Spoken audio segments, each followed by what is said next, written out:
primero que nada quiero agradecerte que hayas aceptado la invitación. Para nosotros, Teatro Punto de Quiebre, es importante seguir estableciendo estos vínculos y estos encuentros con los compañeros que nosotros observamos que han trabajado y siguen trabajando mucho en beneficio, por supuesto, de toda una comunidad artística. Y bueno, el día de hoy es un placer que nos acompañes, Enrique. No, gracias a ustedes por invitarme. Pues me gustaría que empezáramos con que nos cuentes de dónde te inspiras para poder dedicarte al teatro. ¿Qué experiencias te inspiraron? Bueno, pues es que es muy sencillo porque yo vengo de una familia que se dedica a esto. Entonces creo que más que inspirarme, mi sensación es que tuve que ponerme en sintonía con las sobremesas para poder opinar y para poder estar en ese mundo de adultos, de artistas. Pues tenía que ser uno más de ellos.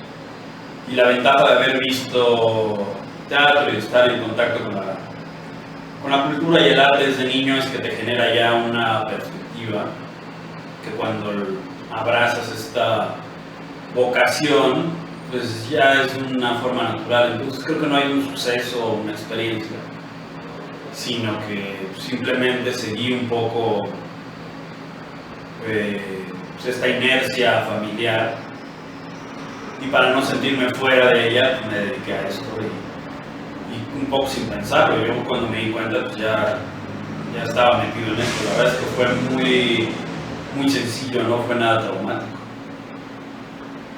Y una vez que, bueno, tú decides hacerlo, como lo llamas, por inercia, por seguir, digamos, esa tradición, por la influencia de la familia, pero lo decides y ¿qué sigue? ¿Qué empiezas a observar en cuanto al teatro que dices, claro, esto me gusta, esto me apasiona, esto quiero, justo como mi proyecto de vida? Claro, sí, es que ese puede ser el problema, yo creo que todos los adolescentes, ¿no? Que da igual de dónde vengas o cuáles sean tus referentes, cuando tú decides que eso va a ser tu vida, pues ahí elegir algo implica destacarlo por encima del resto de las opciones. Yo quería ser escritor, lo tenía muy claro, y escribía desde muy jovencito, pero cuando vivía aquí, yo estudié la prepa aquí en Pachuca, un director de teatro que la vieja guardia se acordará, Víctor Santoyo, por Gisela Cortés, que era mi compañera en la prepa, que éramos muy amigos, se interesó en una cosa que yo había escrito para el grupo con el que trabajábamos, que eran adolescentes de prepa 1, con los que yo estaba inmerso. Yo no quería escribir teatro, la verdad es que quería dedicarme a otros géneros, pero él leyó este texto, le pareció interesante. Me acuerdo que lo trabajamos, lo ensayamos en su casa con ahora dos personas que son actores profesionales, que es Manuel Papadopoulos y Gisela Cortés. Éramos de la misma generación en la prepa y amigos y tal. Y él fue el que me dijo, fue el primero que me dijo, algo está bien en esto que has escrito. Tiene 1000 fallas, pero tiene momentos, tiene cosas interesantes. Y gracias a él, pues yo estrené mi primera obra a los 16 años, en el Teatro Hidalgo, el año que él murió. Nosotros lo estrenamos a principios de año y él muere en el verano. Y pues, gracias a él entendí pues, que tenía como una especie de facilidad para escribir diálogos y para escribir composición dramática, y me costaba más escribir otros géneros. Y de ahí me di cuenta que lo hacía bien, que me gustaba, que lo disfrutaba, y ya fue muy sencillo. Me fui profesionalizando con el tiempo, pero ahí empezó, fue gracias a que Víctor Santoyo dijo, esto lo haces bien, güey. No lo descartes, porque yo quería escribir cuentos, novelas. Pues que esto lo haces bien, ¿para qué te vas a otros géneros? Si esto lo haces bien, primero escribe bien teatro y ya lo vas a ver. Y pues ya me quedé escribiendo teatro. ¿Y qué representa el teatro para ti? Bueno, pues es una forma de vida, es una manera de entender el mundo. Es también es mi profesión, la mayor parte de mis ingresos vienen por actividades teatrales. También creo que es un refugio, ¿no? Yo soy un convencido adentro de un teatro yo me siento seguro. Creo que entro a un teatro y sé que estoy en un lugar en el que todo va a estar bien. Aunque la obra me destruya emocionalmente, ¿no? Lo que ocurra ahí. Y creo que las personas que tenemos esta sensibilidad hemos encontrado en el teatro un trabajo, una forma de vida, pero también un refugio, un lugar en el cual poder evadirte del mundo y decir, pues en estas 2-3 horas de ensayo, en esta hora y media de función, estoy en mi hábitat. Y eso me ha ocurrido. Y me ha ocurrido también cuando trasladas la idea del teatro físico a otros espacios, ¿no? Yo me siento muy cómodo yendo a dar una función, una secundaria, una prepa. Tengo esa misma sensación de que estoy en un teatro. Entonces representa eso, pues el lugar de la seguridad. ¿Cuáles crees que son las dificultades a las que nos enfrentamos los creadores escénicos en un país como México para poder desarrollarnos profesionalmente?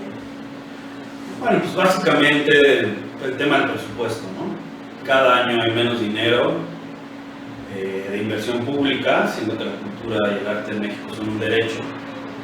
Cada vez hay menos inversión pública y cada vez hay más profesionales, hay más egresados. Y lo que está ocurriendo es un colapso de la política cultural. Básicamente, pues este gobierno ha acelerado ese colapso, en el cual el Estado aporta una cantidad mínima y los artistas, los creadores, los gestores, pues están a merced del mercado, y el mercado pues no le interesa lo que hacemos, le interesa el entretenimiento, pero lo que hacemos no. Entonces creo que la principal dificultad es exigirle a todos los estamentos del gobierno pues que sean corresponsables con lo que dicta la Constitución, que la cultura en México es un derecho. Ahora, si terminamos el sexenio de Peña Nieto con el 0.34% del presupuesto se iba para cultura. O sea, ni siquiera el 0.5, ¿no? 0.50. Y ahora, con el presupuesto que enviaron para el siguiente año, estamos en torno, si restamos lo del proyecto Chapultepec, se lleva mucho dinero, estamos en torno al punto 15, punto 16, punto 0.15, es decir, el más bajo de la historia moderna. Entonces, la principal dificultad es que no hay recursos y pues uno tiene que dedicarse a otras cosas, y eso resta profesionalización, resta entusiasmo. Uno llega cansado después de trabajar en una oficina, un ensayo, tal. Y sobre todo perdemos la necesidad de vincularnos con el Estado como copartícipes de la vida cultural, y nos convertimos un poco en limosneros, ¿no? Y nos estamos peleando entre nosotros por las pocas migajas, en lugar de ser agentes culturales que aportemos junto con el Estado en sus diversas facetas. Entonces, la principal preocupación, creo que hoy, de cualquier artista en México es la poquísima inversión pública y las pocas leyes que hay para interesar a otros sectores en lo que hacemos. Y en base a esto que me dices, ¿crees que también se sume un poco la falta de postura y de compromiso de nosotros, justo de involucrarnos en las políticas culturales y en las denuncias y en las exigencias pues de estas necesidades, de estos presupuestos que requieren nuestra actividad? Sí, totalmente, pues tú lo has dicho perfecto. Creo que la autocrítica estaría también en lo poco que politizamos nuestro oficio. Como que politizamos mucho el cuerpo social en la vida artística de nuestros procesos. Si uno ve un espectáculo de una compañía, generalmente una reflexión pública sobre un suceso social. pero hay poquísima autocrítica, reflexión sobre políticas públicas, o se quedan en un ámbito muy local, ¿no? Yo es algo que he hablado con algunos colegas aquí, que está muy bien que se preocupen por lo que ocurre en el estado de Hidalgo, los municipios, pero pocas veces se involucran en lo federal, en lo nacional, que es de donde vienen todos. Y al contrario, están como muy aparte de todo el circuito de política cultural que debería reverberar aquí. Y es mucho más cómodo decir, pues, todas las instituciones fallan, todos los estipendios públicos son corruptos, no gané no porque mi trabajo no tenga cierto valor artístico, sino porque hay una mafia. Es decir, lo más sencillo es generar una narrativa del rechazo, en lugar de poner un poco de crítica y un poco de reflexión respecto a todo el circuito de políticas culturales. Entonces sí, por supuesto que somos un gremio, no solo en nuestro estado, sino en todo el país, al que le falta muchísima politización para salir a la calle y decir, oigan, no pueden bajar tanto el presupuesto. No puede ser que Chapultepec se lleve el 25% de todo el proyecto de egresos de la federación. Es absurdo, porque es obra pública. Se puede discutir o no el proyecto, pero lo que creo que es indiscutible es que ese dinero no debería salir de cultura. Puede salir de obra pública, puede salir del gobierno de la Ciudad de México, puede salir de turismo, puede salir de medio ambiente, pero no es un proyecto cultural. Y no es un proyecto cultural nacional. Y hay poquísima gente diciendo. ¿En qué temas centras tu dramaturgia? Qué buena pregunta. Yo creo que mi dramaturgia últimamente está muy orientada a las infancias y a la juventud. El teatro para adultos cada vez me interesa menos. Lo escribo y trabajo para adultos, pero con menor entusiasmo, porque justamente los temas son los que te dan el impulso, por lo menos a mí, de acercamiento al público. Y entonces trabajar para adolescentes, todo lo que tiene que ver con sexualidad, todo lo que tiene que ver con tecnología, todo lo que tiene que ver con belleza. Me interesa mucho la belleza ahora. Todo lo que tiene que ver con clase social, con urbano, rural, todo eso en mi infancia, en la adolescencia. Obviamente pues, muchos textos que he escrito tienen que ver también con sexualidad en la infancia, con desapariciones forzadas. Son un poco mis temas habituales y me siento cada vez más cómodo escribiendo para adolescentes, porque es un público que cada 5 o 6 años cambia. Yo tengo una obra para adolescentes que se llama Inmolación, que es del 2008, y la siguen montando, pero siempre les digo, lo tienen que actualizar. Es decir, lo que sentía un adolescente, lo que vio un adolescente en el 2008 es totalmente distinto a lo que vive ahora. Claro. Y eso pues, es para mí es el gran tema de la dramaturgia contemporánea, cómo poder hablarle a los jóvenes y que no sientan que el teatro es algo inferior o algo viejo o que está muy lejos de otras formas de ficción mucho más sofisticadas.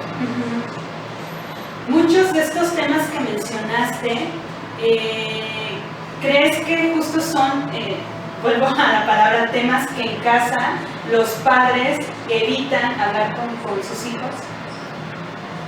Yo creo que cada vez menos. También depende del lugar, ¿eh? Sí, por supuesto en el Bajío sí, en Nuevo León sí. Pero creo que en Ciudad de México, por ejemplo, se puede hablar de cualquier tema. Evidentemente es muy difícil ser tajante, decir todas las familias, no, creo que una media de ciudadanos que van al teatro generalmente ya tienen esa apertura. Pero hay lugares todavía muy medievales que pues, obviamente son los que más me interesan, ¿no? Es decir, poder provocar reacciones de censura en el noreste o en el Bajío, o en alguna escuela religiosa, pues es lo que a mí me da vida, es lo que a mí me pone contento, ¿no? Cuando por ejemplo, tengo una obra que se llama Dios es un dicho, es una obra para niños sobre la religión, básicamente sobre la ausencia de religión. Y bueno, pues la han censurado en muchos lugares, de muchas formas, y eso me parece extraordinario. Primero porque la obra ya la vieron los chicos, los niños. Generalmente la censura viene después de la función. Y ya no hay nada que hacer, es decir, el mensaje ya está ahí. Sí, el virus ya entró. Y ya lo único que pueden hacer es pelearse con nosotros, pero los chicos ya vieron la obra y ya saben que Dios es un dicho. Entonces, pues me encanta ya recibir los mails, que recibo muchos insultantes o de maestros o maestras o padres de familia que están en contra o que tienen alguna opinión o que me quieren decir, oye, pues quizá no es para esta edad. Siempre me genera mucha satisfacción. Sí, y justo ahora que mencionas también los mails que recibes tanto de maestros como de padres, ¿no? Justo como se propicia un diálogo que de no haber existido el hecho escénico no hubiera ocurrido, ¿no? Entonces creo que también es, no sé si llamarlo ganancia o una satisfacción, un acontecimiento importante el hecho de que se propicie un diálogo que sí, no hubiera existido pues jamás, ¿no? Totalmente, ¿no? Tienes toda la razón. Yo creo que por eso hacemos teatro para esa edad, ¿no? Porque, y te lo dicen mucho las maestras, ¿no? Es decir, yo este tema no lo voy a tocar en clase, porque no puedo, porque no me siento apta, porque me rebasa, pero después de la obra es más sencillo, porque hablamos de la obra y la obra nos obliga ya a hablar del tema. Entonces, por ejemplo, ahora con Virgo, es una obra que escribí con mi sister Daniela Arroyo, sobre la primera vez, es una obra para adolescentes, que está ahí, ¿no? Son dos personajes hablando de su primera vez en la adolescencia. Las maestras nos decían, a inicio de año nos decían, no, es que qué bueno que vinieron porque yo sé que es este tema y no lo puedo tocar, no tengo las herramientas. Ahora vamos a hacer ejercicios a partir de la obra. Y pues ya eso posibilita que el diálogo sea mucho más fluido y que la inhibición natural de un maestro o una maestra frente a 40, 50 adolescentes sea totalmente diferente. Lo que ahora queremos hacer es,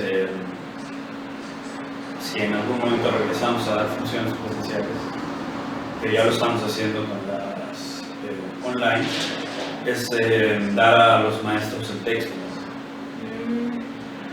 Para ayudarlos. Bueno, ligado a lo que estábamos hablando antes, justo sobre el discurso, los temas que escribes o que te interesan, dirigido a audiencias, público infantil y juvenil, tienes un proyecto que se llama Poéticas Jóvenes. Háblanos sobre él. Pues es un festival. En realidad no nació como festival. La primera idea era hacer una etapa formativa. Es algo que se nos ocurrió a Maribel Carrasco y a mí, con Lidia Ramos, cuando ella era directora del Centro de las Artes de Hidalgo. Decíamos pues, que en México, en realidad en América Latina, no había un lugar para pensar a los jóvenes en las artes escénicas, no solo en el teatro. Y pues, le planteamos un proyecto de formación. Básicamente venir y decir, oigan, pues esto es lo que está pasando con las artes escénicas para jóvenes en algunos lugares del mundo. Y empezó a crecer como una bola de nieve, porque hubo muchísimo interés. Los primeros años era exagerada la cantidad de gente que se interesó. Nosotros pensábamos en algo modesto. Creció y luego nos dimos cuenta que era interesante tener espectáculos, que los alumnos vieran los espectáculos de obras para adolescentes. Y pues eso generó otra expectativa.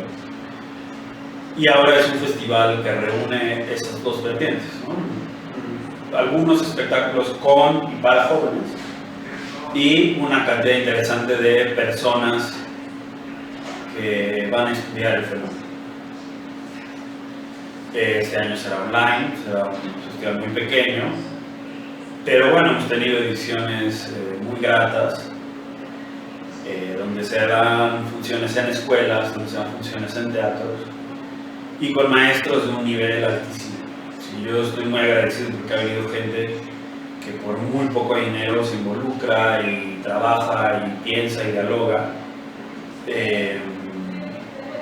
Y creo que lo que se está generando es el primer lugar en nuestra lengua, la lengua castellana, para diferenciar las artes escénicas dirigidas a la infancia y a la adultez.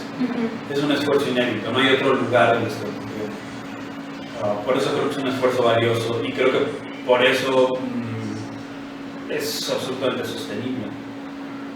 Y lo que ha generado, o sea, además de muchas puestas en escena, de muchos diálogos, de algunas fiestas, de algunos romances también, es inevitable, ha generado una necesidad ya en las políticas públicas de diferenciar lo infantil, lo juvenil. Y dentro de los jóvenes, diferenciar la pubertad, la adolescencia y la juventud. Entonces se están generando ya espectáculos pensados para pubertad, para adolescentes, para adultos jóvenes. Y eso es absolutamente enriquecedor, porque creo que en unos años vamos a ver ya la cartelera mucho más diferenciada. Y entonces alguien de 14 años, pues ya va a saber que ese espectáculo es para él o para ella. Y que no va a haber algo que dicen que es para jóvenes, pero en realidad pues, está un poquito más avanzado. O algo que dicen que es para jóvenes, pero en realidad es para pubertos que tienen ciertos rasgos infantiles o fantasiosos. Y es la única manera que yo entiendo que vamos a generar y a captar público. Soy convencido que todas las adicciones se adquieren en la adolescencia, todas. Ahí es donde se termina de moldear nuestra identidad, donde decidimos quiénes somos, porque durante la etapa de la infancia y de la pubertad nos dicen quiénes somos, qué hacer, y en la adolescencia tomamos nuestras primeras decisiones y definimos el yo. Si nos interesa que haya público en el teatro para adultos, tenemos que invertir en el teatro para jóvenes. No hay otra opción. Eso han hecho otras tradiciones teatrales, Quebec, Dinamarca, Australia. Invirtieron mucho en teatro para jóvenes. ¿Por qué? Porque estos jóvenes dijeron, el teatro es un lugar interesante, es un lugar en el que yo me veo reflejado, es un lugar en el que me divierto, es un lugar diferente al cine, pero no quiere competir con el cine, al contrario de la televisión. Y entonces esos adolescentes crecen, tienen eventualmente hijos e hijas y los llevan al teatro. Entonces el círculo económico funciona. En cambio en México pues, estamos invirtiendo siempre en teatro para la infancia, descuidamos adolescencia y juventud y luego adultez. Entonces nunca, esta inversión nunca se completa. Porque tienes que seguir inventando espectáculos para niños cada vez más pequeños, pero no les da seguimiento a esos espectadores. Y es terrible. No tenemos espectadores por eso. Esa es la idea de Poéticas. Ay, tocaste dos cosas como muy importantes o que me hicieron, bueno, no ruido, más bien me vibraron. Una es esta cuestión de cómo previo al hecho escénico, a lo que vemos, ¿no? Hay antes un proceso de reflexión, de investigación, y hablo por la experiencia que he tenido, que muchas veces nosotros, los actores, llegamos con esta idea de, bueno, ya está la obra y ahí se acabó, o tenemos el texto y llegamos a la obra, pero no hay un proceso de construcción en donde exista la investigación de verdad, ¿no? Y en donde vemos por estos espectáculos en donde justo no sabemos si está dirigido a niños, si está dirigido a jóvenes o más bien es un público adulto. Hablo también otra vez, repito, desde mi experiencia, porque justo me pasó con el último trabajo que realizamos, que fue Ícaro, donde yo quería hablar, tenía una necesidad de mucho tiempo de hablar del suicidio justo en los jóvenes, que ocurre entre los 15 y los 21 años. Y yo no supe y sigo trabajando la obra porque no hallo de qué manera puedo tocar ese tema y puedo ser justo concreta en lo que quiero decir. Y bueno, otra palabra que justo mencionaste fue identidad. Creo que es algo que no existe en muchas personas o en muchos de nosotros, justo porque hay un proceso que no termina de, ¿cómo decirlo? No es que no finalice, sino que nos saltamos justo ese proceso de adolescencia, ¿no? Pensar en que ya quiero llegar a la adultez y no vivimos esa etapa. ¿Por qué crees que es importante que exista esa identidad como personas, más allá de como artistas, como personas? Wow, pues yo creo primero que la identidad es mutable, ¿no? Que somos y dejamos de ser. De hecho es algo que yo trabajo mucho cuando exploro el neurodrama y demás, todo lo que tiene que ver con el sistema nervioso. Yo aquí contigo me comporto de una manera, o con mis amigos de otra, con mi sobrino de otra. Tenemos diferentes personalidades que constituyen una identidad. Entonces hay personalidades que salen a hacer ciertas cosas, otras se quedan en la identidad. Y creo que la identidad es justamente saber cómo se desdoblan tus personalidades. Cuáles son, o cuántas son, o cómo funcionan, y en qué momento pueden salir, ¿no?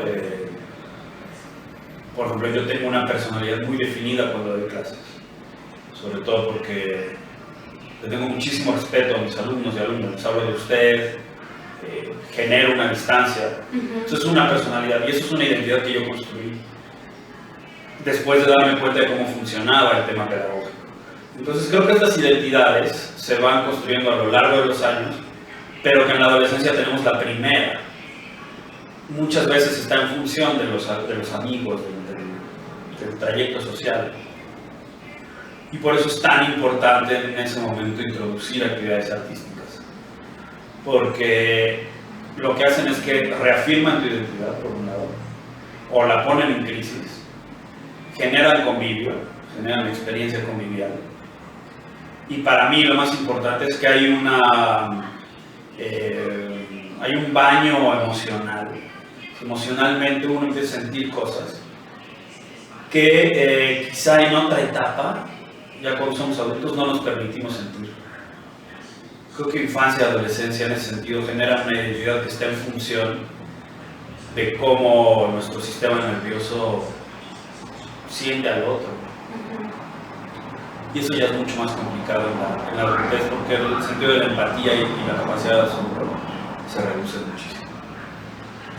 Bueno, hablando ahora del papel que desempeñas, bueno, eso del papel que desempeñas suena como muy teatral, ¿no? Sí, más bien como director, ¿qué esperas de tus actores durante un proceso creativo? Que se lo pasen bien, que se diviertan. Me costó años llegar a esto, pero siento que si un actor, una actriz no está disfrutando, obviamente no se puede disfrutar todo, pero si no son más las emociones satisfactorias, que abandonen el barco. Sí. Lo primero es que estén ahí cómodos, cómodas, que se sientan bien, que se diviertan, que se rían, que vean el trabajo como un lugar en el que hay que poner muchísima atención y disciplina, pero que no lo es todo. Yo eso lo aprendí con Alberto Lomnitz, el tema del refuerzo positivo. Si no tienes actores, actrices que emocionalmente están bien, que lo están disfrutando, el montaje difícilmente va a salir bien. Otra palabra, es que a mí me vibran las palabras, tal vez tiene que ver por justo lo que me interesa, ¿no? En la actualidad, porque también tuve un proceso como de desarrollo, de evolución como actriz, y justo hablaste de la disciplina. ¿Tú crees que a muchos actores nos hace falta ser disciplinados? Yo creo que no. Yo creo que disciplina es relativamente sencillo porque es seguir instrucciones. Levantarte una hora y dormirte a una hora o intentar dormirte una hora. Yo creo que disciplina no es lo que hace falta. Lo que creo que hace falta es concentración. Hay muchísima dispersión. Generalmente la dispersión se asocia a la indisciplina. Pero no es necesariamente eso. Hay sistemas nerviosos, hay personas que no pueden poner atención. O que no pueden poner atención durante mucho tiempo. Y uno aprende que hay un actor, una actriz a la que le puedes dar 15 notas y tiene la capacidad cognitiva para asumir esas notas, ponerlas en su libreto y la siguiente pasada mejorar, pero también te das cuenta que hay actores y actrices que si les das más de 4 notas, su sistema nervioso colapsa. Y entonces no es indisciplina, simplemente son cerebros distintos. Creo que lo que el director tiene que hacer es generar un método de construcción semántica que al mismo tiempo acompañe emocionalmente a un catálogo de actoralidades que son divergentes. Por eso creo que el gran problema del teatro en México es que los directores los grandes maestros, hicieron a sus actores a imagen y semejanza. Todos los actores tenían que pensar igual, tenían que reaccionar igual. Y entonces no eran artistas. Eran personas al servicio de un director, pero yo no podría considerar a todos esos artistas porque no creaban. En realidad estaban siguiendo instrucciones. O sea, a mí me interesa que un actor, que una actriz sea un creador. De hecho, creo que el trabajo del director escénico en realidad es un trabajo mucho más de corrección de estilo en la escena. Entonces no siento que sea disciplina lo que falta, sino concentración y entendimiento de cómo funciona cada cerebro. Y cuando tú invitas a un actor a trabajar, ¿por qué lo invitas? ¿Cuáles son los perfiles que buscas? Yo he dejado de buscar perfiles por justo eso, ¿no? Sentía que lo que estaba haciendo era que actuaran como yo quería que actuaran. Y ahora lo que hago, y los últimos montajes, por ejemplo, han sido con actores, con actrices que no conozco de nada. Hice una obra este año que se llama Señora Lexotán con 3 actrices que nunca había visto en mi vida. Y ese reto me encantó. Es muy estresante, porque vas a la mitad del proceso y te das cuenta que te falta tiempo, que es muy difícil conocer a la gente, que la gente no se abre tan fácilmente, que hay códigos verbales que no están en común, que cuando uno dice pues te falta energía, pues cada actor, cada actriz piensa cosas distintas. Entonces sí, también yo a veces me pongo el pie por no buscar un perfil de actor o de actriz, pero también sé cuando necesito actores o actrices que ya conozco, pues acudo a ellos, y en realidad no es un perfil, sino que ya sé cómo funciona su cerebro. Sé que, por ejemplo, yo trabajo mucho con Luis Javier Oyer Vides, que es un actor de aquí, que es un actor súper disperso, pero ya lo entendí, ya entendí que su cerebro funciona de otra manera, que hay que cuidarlo de otra manera, que no puedo ser tan exigente, y que en realidad es un tipo con el que hay que tener ciertos cuidados emocionales.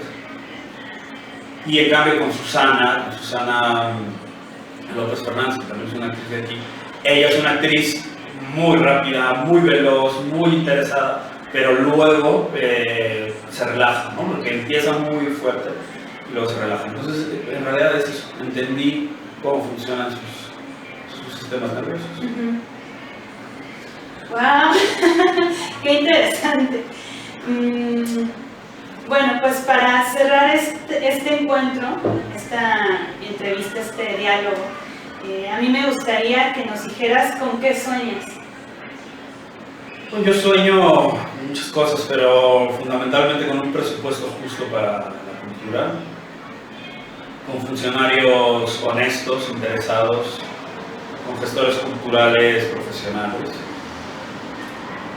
y que nos dejemos de pelear por las migajas que nos da el Estado, que solamente nos dividen. Y ojalá que cuando eso ocurra podamos ponernos a pensar en lo importante que es el público, que es para quienes trabajamos.